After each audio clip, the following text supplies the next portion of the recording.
Buenos, meus amigos, me chamo Marcelo Valeirão, bem-vindos a mais um capítulo do nosso canal Prosendo com a História. Vocês escutarem ao fundo aqui é um choque que nós temos. E eu tô meio suado porque eu tava desmanchando um alambrado aqui para fazer outra hortinha de pasto para os nossos animais. E hoje, justamente, com a ferramenta na mão, nós vamos falar um pouquinho do alambrado no Rio Grande do Sul. Como que foram as primeiras cercas de arame, como que eles dividiram os primeiros campos.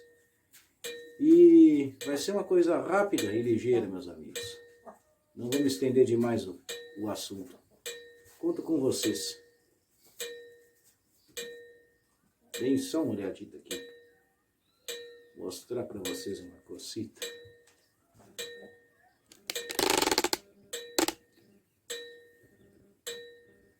Esperando o quinhão dele já, né, Tchê?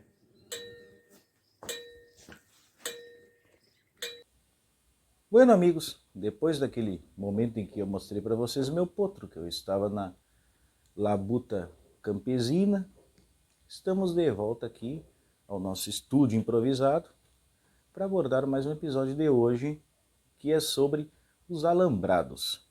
E o que é um alambrado? Um alambrado, para nós aqui no sul do Brasil e também para os países latinos, são as cercas de arame, as divises que nós temos e que separam uma propriedade privada de outra propriedade privada. Nesse contexto, hoje nós vamos abordar o quê? Nós vamos abordar a formação das leis de terras, nós vamos abordar os tipos práticos de alambrados e principalmente conhecer um pouco da história de algo tão trivial na nossa vida, mas que carrega consigo um simbolismo muito grande. Me chamo Marcelo Valeirão, curta, se inscreva no nosso canal toda semana com vídeos novos e com abordagens que não são contadas na escola, e eu faço sempre o velho desafio, que não é tão velho para quem está assistindo o vídeo pela primeira vez. Desafio a vocês que encontrem outro canal no YouTube com temas abordados aos quais nós temos aqui. E isso é praticamente muito difícil. Poderemos ter futuramente cópias, mas não originais. E o original é sempre mais legal, mais ajeitado. E esses contextos que eu estou enrolando agora para vocês. Mas, bueno.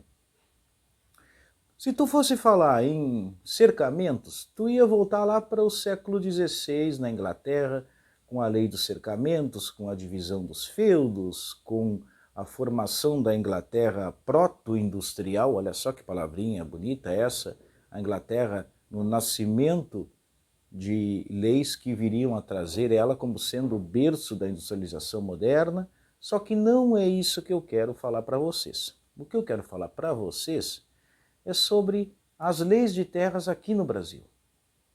E elas têm data marcada para começarem a se moldar como hoje nós conhecemos elas.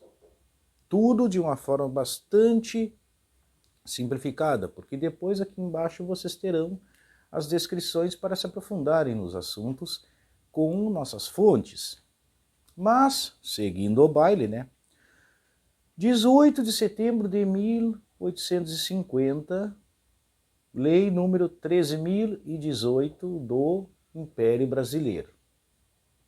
A grosso modo, a chamada Lei de Terras tem essa data e ela tem um marco fundamental, que é extinguir toda aquela doação de terras que vinha desde o período do Brasil colônia, desde as cartas de Sesmaria, cartas aos donatários, cartas, todas essas que davam aos nobres portugueses ou aqueles que defendiam as fronteiras do Império Português nas Américas o direito de ter terras. A partir daquele momento, tu deveria de comprar as terras. Então, as chamadas terras devolutas, que pelas leis europeias elas não tinham dono, mesmo a gente sabendo que elas tinham dono, que eram os indígenas com suas sociedades complexas, porém, para o europeu, o indígena era algo que deveria se adaptar ou ser extinto, conforme sempre foi abordado aqui no nosso canal. Infelizmente, isso é a real história. Nesse sentido, essa palavra, terras devolutas, eram terras que não tinham uma origem certa oficial. Portanto, aquelas terras, a partir de 1850 e oficializada em 1854, elas passaram a pertencer ao Império Brasileiro. Para tu adquirir elas, tu deveria de comprar elas. Isso já travou totalmente o acesso à terra dos ex-escravos, dos alforreados, dos camponeses pobres, dos imigrantes pobres e de todos aqueles que não teriam o capital para se sustentar. Posteriormente, se olhar hoje, no momento contemporâneo, temos ainda grandes herdeiros de povos ancestrais, como os quilombolas, que há pouco tempo conseguiram títulos de terras que já viviam ali há 4, 5, 6 gerações, os familiares deles. Existem ainda hoje terras que são de poceiros e ao mesmo tempo elas não têm uma origem certa, que no contexto geral e na prática, para tu oficializar, ser dono daquele pedaço de chão, que é algo bem estranho, tu ser dono de uma coisa que já estava ali, né? Tu tens que passar por um calvário de pagamentos de tributos e vários outros impostos até tu comprovar que aquilo ali é teu e tu viveu ali e teus ancestrais viveram ali naquele quinhão. Aqui no nosso estado, quando que nós temos o aparecimento dos primeiros alambrados, das primeiras divisas modernas, que é aquela divisa onde nós temos o arame, nós temos a madeira, nós temos porteiras, nós temos tudo que irão aparecer aqui de uma forma bastante didática para o amigo que está do outro lado, que é de outro estado, que é de origem urbana, entender o contexto. Foi em 1872, 1875, mais ou menos na década de 1870. Anterior a isso, nós tínhamos já demarcações de limites entre uma propriedade e outra. Por exemplo, os marcos de sesmaria, que eram pedras cravadas com a marca do dono da estância, ou da sesmaria. Nós tínhamos as famosas e ainda resistentes ao tempo cercas de pedra, pedra assentada, pedras e cercas que chegam a cruzar 50, 100 quilômetros, dividindo um canto ao outro.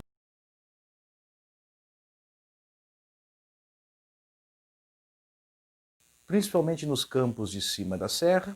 Não são as mangueiras de pedra que nós iremos abordar aqui futuramente, mas são aquelas divisas de pedra. E algo que nos remete, além de citar esses 3 tipos, que são os marcos de estância, que são as cercas de pedra. Um terceiro é as valas, um motivo medieval no Rio Grande do Sul. O que eram valas? As valas eram abertas para marcar o limite entre uma propriedade e outra. Nós temos registros de valas com até 4.000 metros, ou seja, 4 quilômetros marcados no chão, que hoje, através da erosão, eles se tornaram umas divisas e uns riachos profundos. Vão aparecer fotos aqui para constar aquilo que vocês estão imaginando na cabeça de vocês. Mas era exatamente isso. Se o proprietário A com o proprietário B abrissem uma divisa com valas, saberiam que um lado tinha um dono e outro lado teria outro dono.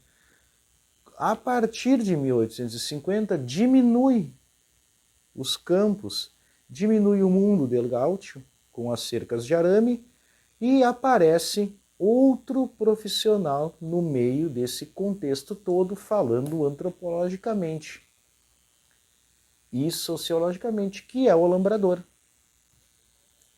Que ele tinha como profissão fazer arame, ou fazer cercas de arame. Ele tinha como profissão, ou ele era um modelo completo del gaúcho, que alambrava, que esquilava, que domava, que castrava, que carneava uma res, abatia uma res. Era esse o contexto. Então, a partir daquele momento, nós temos, por exemplo, o desmatamento para a produção do pique. O pique quer dizer uma trama, que quer dizer aquela madeira que divide os arames, tudo aparecendo aqui em fotinhos. Nós temos os cantos simples, os cantos duplos, com o mestre, que é o moirão, o contramestre, que segura a pressão do arame, que ela chega a 800 quilos por cada fio de arame. Hoje, arame moderno, na época chegava a 300 quilos, mas mesmo assim tu coloca 5 fios em uma divisa, vezes 3, 1.500 quilos de pressão para arrebentar aqueles arames.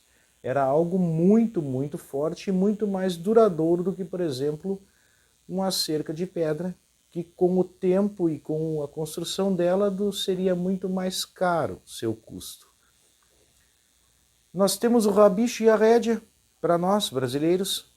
O rabicho é o que segura o contramestre do mestre. Geralmente ele tem um formato diagonal. Para os castelhanos aquilo ali se chama cabresto. Para nós rabicho. Nós temos o atilho, que são pequenas peças de arame mais molenga, amolecido, que atam a trama ou o pique no arame principal, que para os castelhanos é chamado de rédea.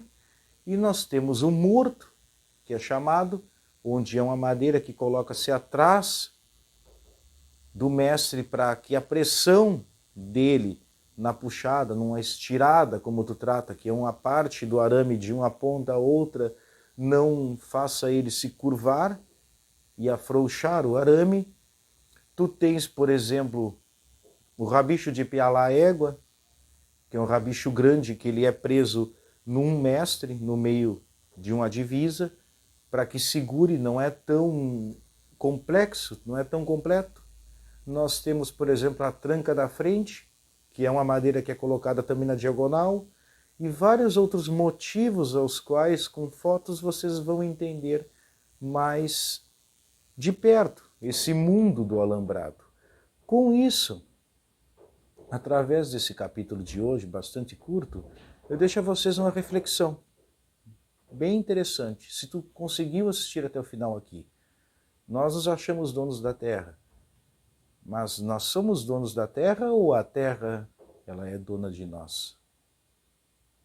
Fica essa reflexão, onde um alambrado, uma cerca de arame, diminuiu e limitou o nosso espaço, eliminou um estilo de vida gaudério, um estilo de vida gaúcho, onde ele perambulava de um lado para outro, o estilo paisano, tratado muito pelos historiadores uruguaios e argentinos, e ao mesmo tempo nos confinou em um curto espaço, onde nós produzimos de uma forma que muitas vezes não é em equilíbrio com o mundo, mas sim de uma forma que é para lucrar com o mundo.